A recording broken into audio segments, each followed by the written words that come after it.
Here we have the director of the Sustainable Development Solutions Network Global, Professor Jeffrey Sachs, and we'd like to communicate to the community of rectors of Greek universities the importance of integrating sustainable development in our teaching and in our research. So please, for the next 10 minutes, listen to Professor Sachs. And let me also say that this is the official launch of the Greek Sustainable Development Solutions Network, supported by the National and Kapodistrian University of Athens, iCreate Research Center, the Athens University of Economics and Business, and ATHENA Research and Innovation Center. So our aim is to get on board all the universities of the countries. Some of them are already on board, and also all the researchers and research institutes, in order to communicate research results to policy making, to civil society, to politicians, to businessmen, and communicate science-driven results. It's a great honor to have Professor Jeffrey Sachs from Columbia University and Global Director of SDSN Network to talk to you. Thank you.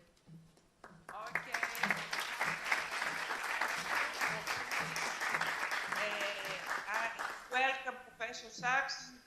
We are expecting his speech. Where is Professor Sachs? I'm here. Can you see me? Great.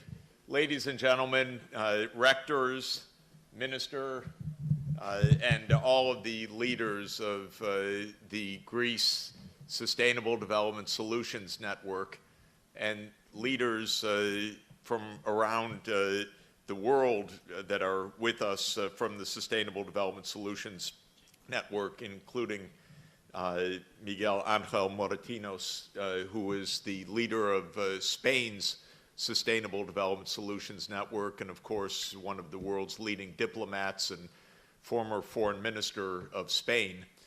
It's really a great pleasure and honor to be with you and to thank you for taking on this challenge.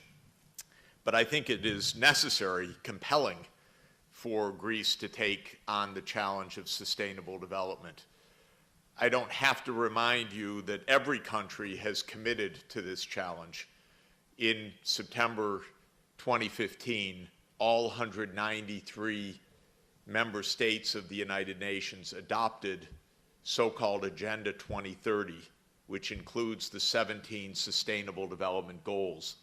And a few weeks after that, on December 12, 2015, the same 193 countries adopted the Paris Climate Agreement. This is our need. This is a global commitment to change the direction of world economy and society. And it's an urgent need for two big reasons. One, on the positive side, we can do wonderful things right now if we put our minds to it, in reducing or ending poverty, in ending hunger, in disease control, because of the advances of science that are with us. On the more alarming side, one can say that if we don't carry out the ambitions of sustainable development, we face profound crises ahead. We're already living in a time of profound crisis. And I understand from my growing understanding of Greek, crisis also means judgment. And this is a judgment upon us. Are we going to succumb to the dangers, or are we going to be able to use our wisdom to find a way forward? In these days, the United States has been hit by a massive hurricane, and we're about to be hit by a second massive hurricane. And we have a political leadership that denies all of this. So this is demonstrating both the risks and the huge gulf between the profound scientific knowledge that we have and I would say the corruption of our political system that is leading to ignorance. I sometimes ask the question, are American politicians as stupid as they look, or are they just more corrupt than we are aware? And I've reached the happy conclusion that they're actually not as stupid as they look. They just are more corrupt right now. That's good news, because we can break the corruption more easily than we could break the stupidity, actually. And so our goal is actually to end the corruption by putting the common interest back in the forefront and putting the oil interests to the background, because that's really what has happened in America, is that the interests of coal, oil, and gas came to supersede the interests of the general public. And that's a perversion or corruption of politics. And that's what we are here. Is an opportunity, and it's an alarm. It's an alarm that says we to avoid disaster. This is literally true, even though it's psychologically hard to contemplate. Unlike many risks that we face and ongoing challenges of society, for instance, challenges of justice or challenges of inequality, which are in a way timeless challenges, the challenges of environmental catastrophe have a timestamp to them, in that the damages that they can cause are likely to be irreversible unless we head them off. And there are two profound environmental challenges that you face and that the world faces. One is of human-induced climate change. We even have the Greek for it, anthropogenic climate change. And so that's a good lesson. The knowledge of this starts in Greece with anthropos and the genesis of this change. And the second is the loss of biodiversity, more Greek.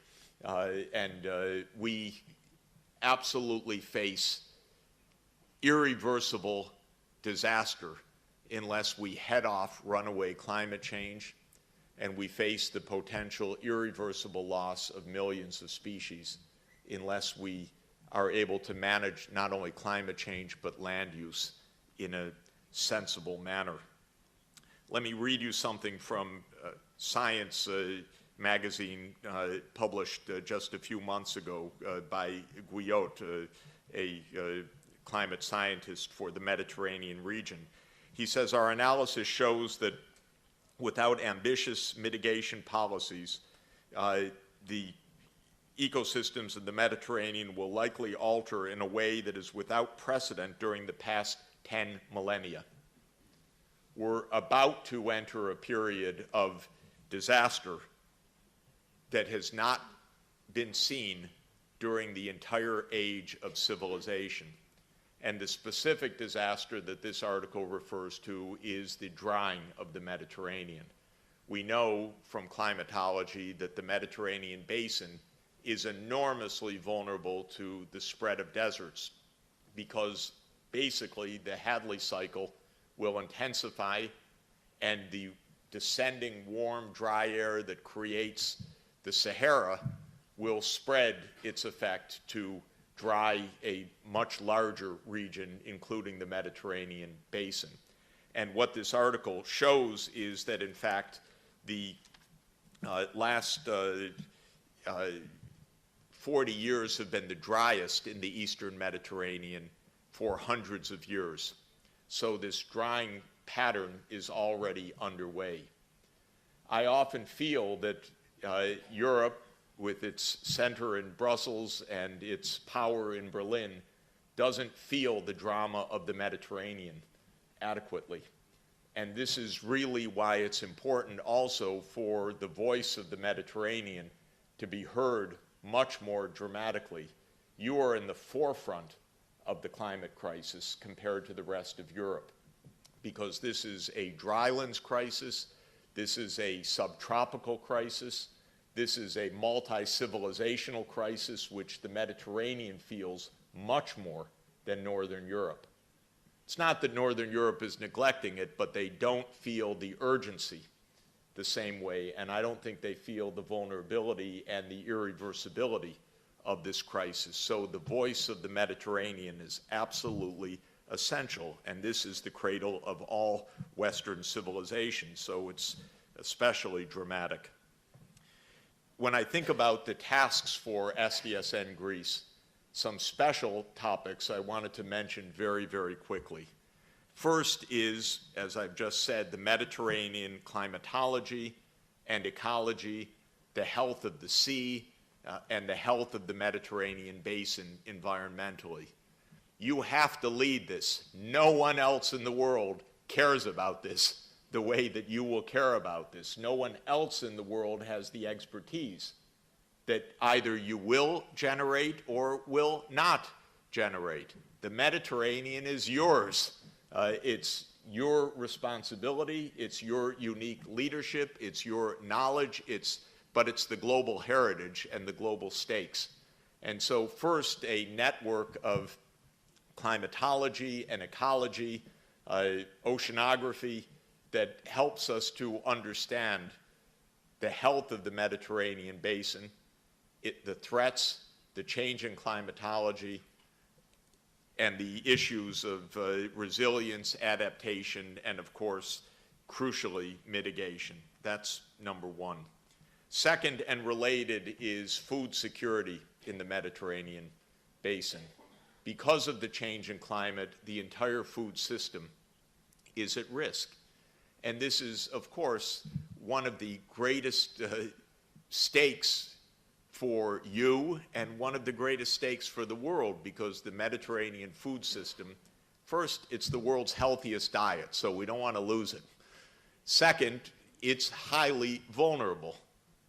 And again, these facts are not fully or not properly understood, and policies have not yet been directed towards them. I'm absolutely delighted that the EU has adopted a major new research program called PRIMA, which many of you are familiar with, and Angelo Riccoboni, our dear colleague in the Global Sustainable Development Solutions Network and former rector of University of Siena and the founder of the Mediterranean Basin SDSN, will be leading PRIMA. PRIMA stands for the Partnership for Research and Innovation in the Mediterranean area. It is a 10-year, I think it's several $100 million of research, and it is focused on water and the agroecological and food systems of the Mediterranean basin. This is a fantastic opportunity, a vital opportunity for science and for the role of SDSN Greece as part of a Mediterranean basin network. And I find it especially exciting that in PRIMA, the 19 countries, let me read you the participating list of countries: Algeria, Croatia, Cyprus, Egypt, France, Germany, Greece, Israel, Italy, Jordan, Lebanon, Luxembourg, Malta, Morocco, Portugal, Slovenia, Spain, Tunisia, Turkey. It's really a Mediterranean project. That's wonderful. It's not only an EU members project, it's the whole Mediterranean basin. It engages the Eastern Mediterranean, it engages the Middle East, it engages North Africa. This is a phenomenal opportunity for collaborative research on a topic of fundamental significance. A third area that I would strongly commend, I know it's underway, so I don't really have to commend it to you, but how exciting it is renewable energy in this region. Greece, of course, has vast renewable energy potential: wind power, geothermal energy, solar energy. Europe desperately needs a renewable energy strategy. Spain has great renewable energy. North Africa, Morocco, with its wind and solar energy. We do not yet have a plan for an integrated zero carbon energy system for Europe. Europe has lots of goals, but it has no plan. That, I think, is very significant because energy nationalism is doomed to fail. Renewable energy, more than any other kind of energy, in fact, but all energy systems depend on networks. Energy has to be carried from one place to another, and that's no less true of solar power than it is of natural gas or any other kind of modern energy resource. And we don't have an effective grid in Europe, for example, that can carry Greece's renewable energy to the rest of Europe. And I would like to push Germany and other countries much, much harder to work on the integrated grid. Most of our time is spent debating gas pipelines, which is the last thing we need. What we need is a smart grid that integrates intermittent renewable energy across southern and northern Europe, the Mediterranean basin, North Africa, the Middle East. That would be a smart system. Smart from an energy point of view and also smart from a political point of view. And so I hope that we could work together on a European-wide zero carbon vision for the year 2050, because this is what's needed, it's what's promised, but the work hasn't been done yet. A fourth area I would mention is on the social and cultural sphere, and that is the role of the idea of the alliance of civilizations. Again, Miguel Moratinos has been one of the founders and leaders of that effort.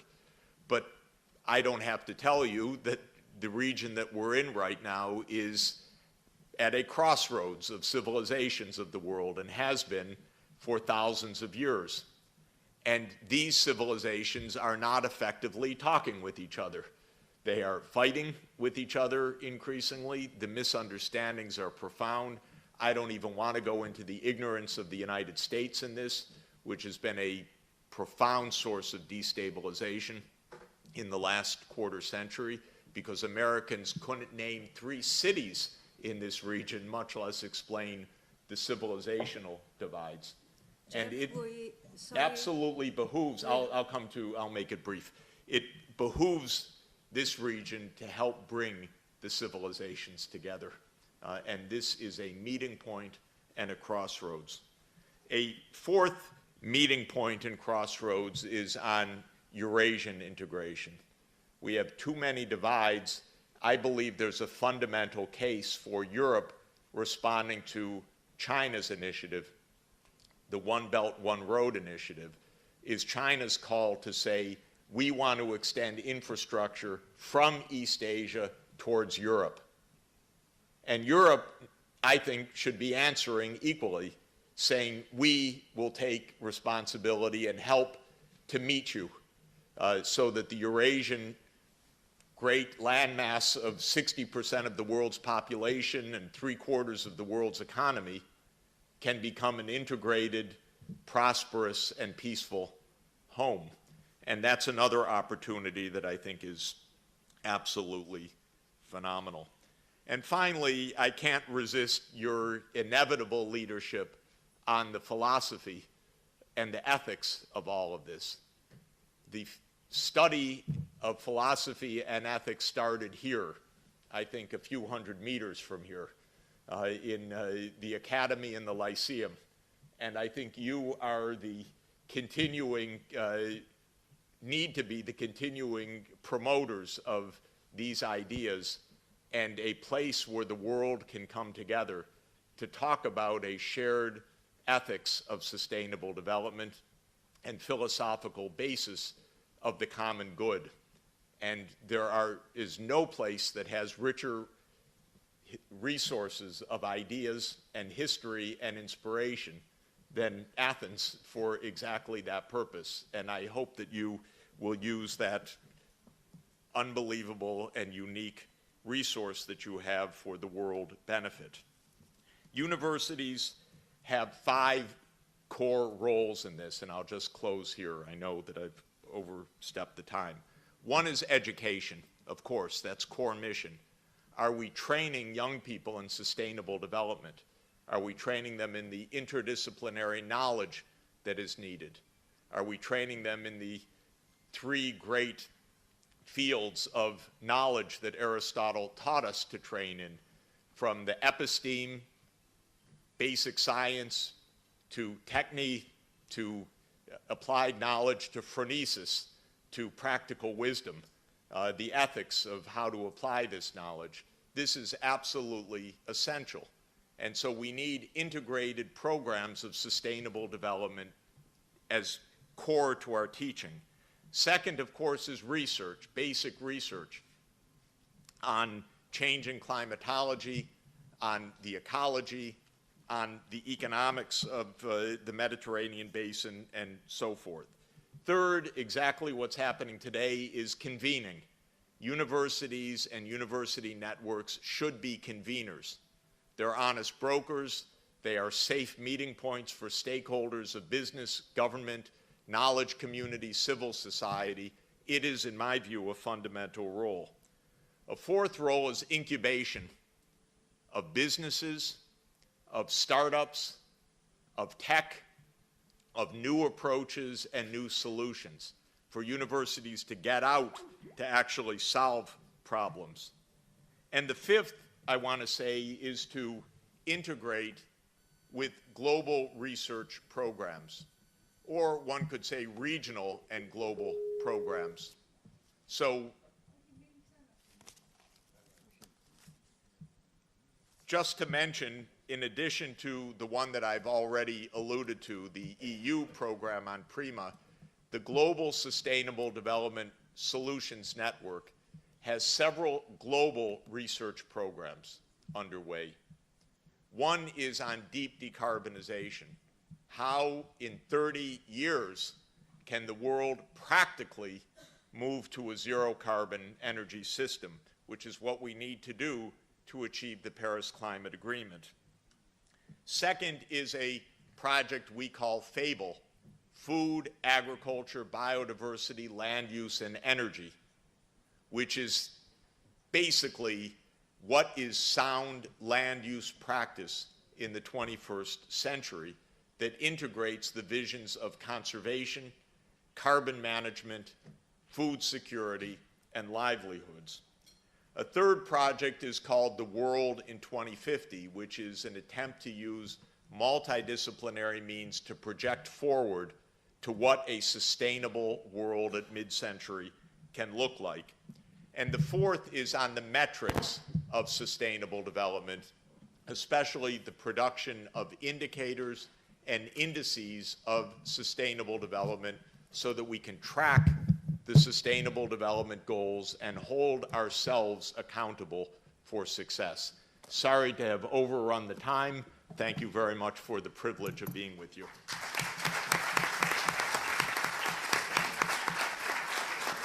Thank you very much for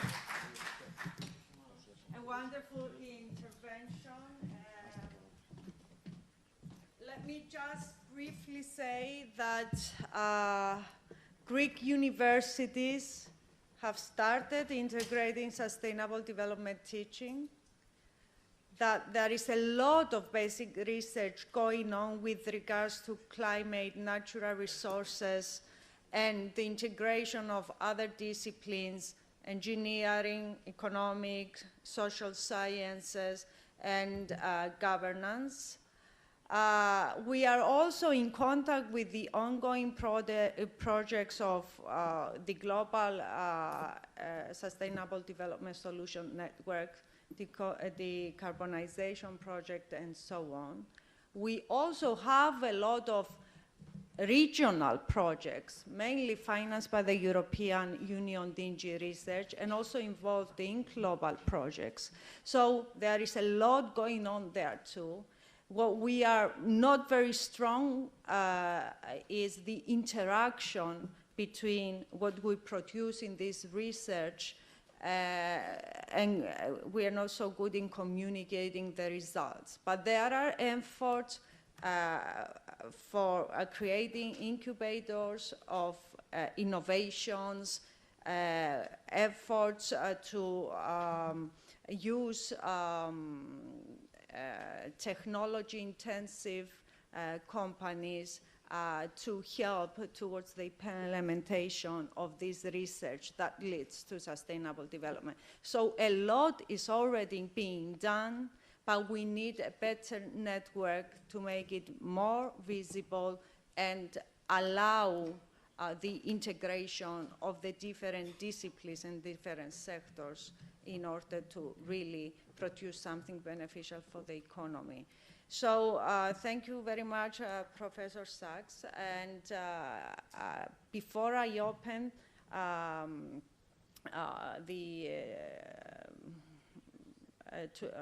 before I ask for any questions, let me just say that the PRIMA initiative is an important initiative. Some of us in this room have been instrumental in achieving to redirect 220 million from Horizon, the research program of the European Union, to PRIMA, and the other 220 million will come from member countries. So we have about 440 million to spend in the next 10 years on research, specifically on food and water in the Mediterranean. This is a huge issue, and this is something that we should streamline in order to have effects.